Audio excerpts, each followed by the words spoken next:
Third ఇయర్లో కుట్టియాల్సిన చెవులు pain వస్తుంది అనేసి వాళ్ళ నాన్న ఇప్పటి వరకు కుట్టకుండా 5th ఇయర్ దాటిపోతుంది అనేసి నవంబర్ 26న అయితే కుట్టించామండి. సో మేనమామ గారు కుట్టించాలి కదా, తొలిసారిగా చెవులు కుట్టించేటప్పుడు పిల్లలకి అనేసి మేనమామ ఒళ్ళో కూర్చోబెట్టుకొని కుట్టిస్తున్నాడు.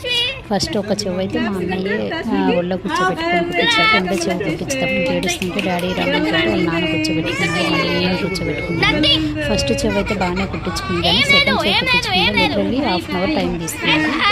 ఈ షాప్ వాళ్ళు తెలిసిన వాళ్ళు కాబట్టి ఎంతో అసలు పేషెన్స్గా పాపం పాపకి ఆ మాటలు ఈ మాటలు చెప్తా, వాళ్ళది పైన కూడా షాప్ ఉంది, కింద పైకి తిప్పుతా పాపం అన్న ఎలాగో మంచి కుట్టించేశాడు. సో ఈ పాప అయితే ఏం పెద్ద పెయిన్ ఏం లేదండి, గోల్డ్తోనే కుట్టించామన్నమాట. గన్ షాట్ అట్లాంటివి వేయించలేదు, చిన్న స్టంట్స్ అయితే వేయించాము. కుట్టిన తర్వాత చాలా ముద్దుగా అనిపించిందండి. వీళ్ళు ఎప్పటి నుంచో తెలిసిన వాళ్ళు కాబట్టి షాపు చాలా ఓపిక్గా అయితే